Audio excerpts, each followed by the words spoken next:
Well, the first 2 weeks of the 2025 federal election campaign followed the media political formula almost flawlessly.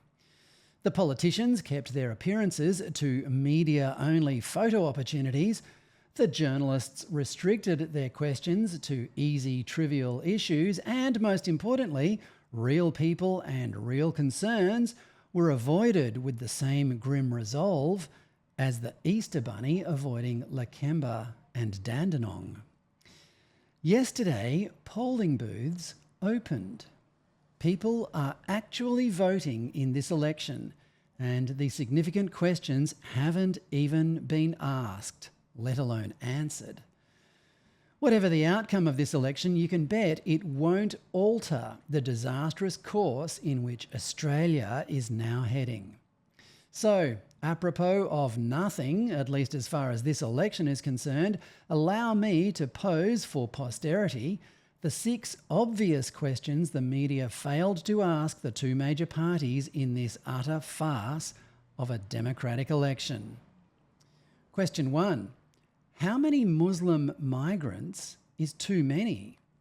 It's possible we've reached that point already, in which case there might be a few easy votes in declaring a moratorium on further arrivals from the Middle East, especially its most intractably hostile parts, at least until Islam itself reforms and learns to live peacefully with other cultures and religions.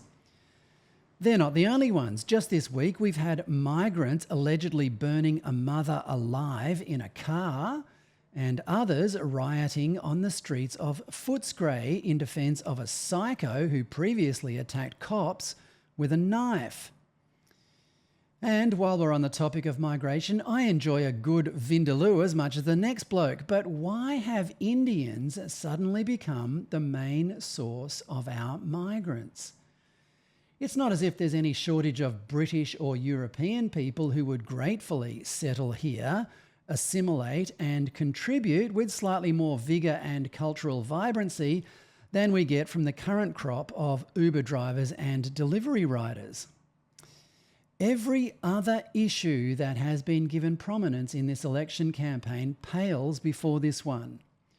You only need to look at the situation in Britain, France, Germany, Sweden and other countries to see that a badly managed migration program, especially involving Muslims, is an absolutely guaranteed way of destroying a country. You have to wonder, who told our political leaders that this was a good idea? And why hasn't it been the biggest issue during this election campaign? Question number 2. Will you restrict our free speech even more after this election is over? Well, we know Albo's answer to that. The vicious contempt he's shown to punters who were audacious enough to disrupt his carefully managed photo opportunities during this campaign says all you need to know about his respect for the rights of Australians to speak their mind, especially on political matters. He's already had a crack at passing the Misinformation and Disinformation Bill, which effectively empowers government-appointed apparatchiks to determine what is true and what isn't. And you can be sure he will try to pass that bill again, this time successfully, if he's returned to office. As for the opposition, you might deduce, with a touch of irony, that their unwillingness to tackle the government on this issue is emblematic of their own insufficient devotion to the importance of the contest of ideas. Again, one look at Britain, where no less than 30 people a day are being arrested for wrong speak, is all you need to see where this is heading. Even if you aren't particularly concerned about exercising your free speech now, I can guarantee you will be by the end of this next term of federal government, regardless who wins. But by then, of course, it will be too late. Question number 3. Pardon me for not getting it the first or 50th time around, but what exactly is net zero all about?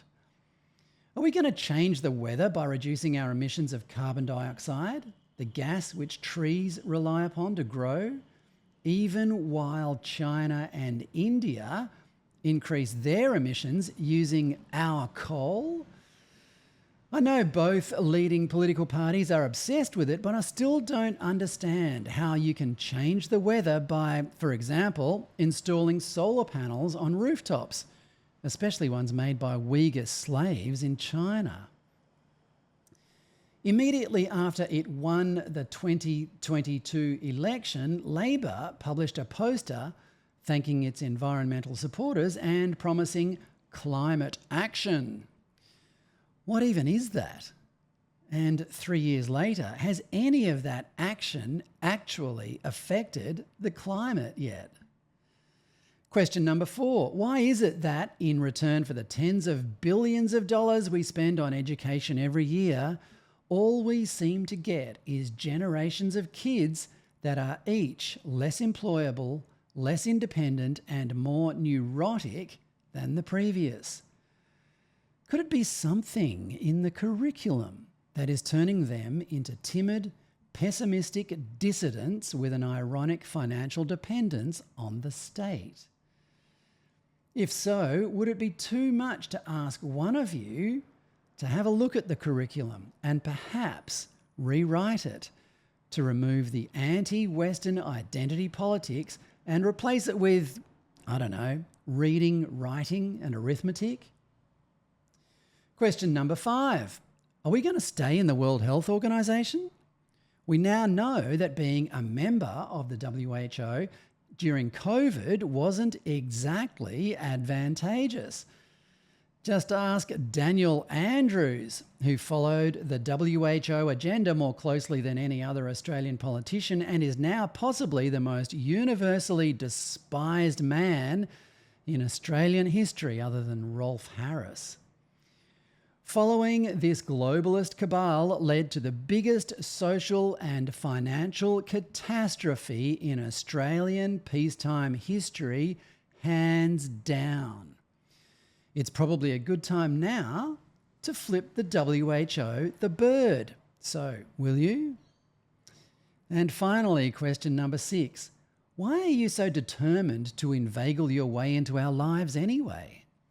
Why do we ordinary, tax-paying, family-raising, small business-running Australians constantly get the feeling that every decision you make is motivated by a loathing for our independence and freedom? Could it be because you spend so much time around Canberra bureaucrats who, as everyone knows, have the social skills of undercover Stasi operatives and the joie de vivre of low-level CCP informants? Try spending a bit more time outside the Canberra bubble and you might find that Australia is actually a beautiful country full of independent and decent people. It's just politicians who have reduced us to cynicism and despair. So there they are, the 6 questions that, had they been asked, might have altered the course of our politicians have chosen for us, but they haven't been asked.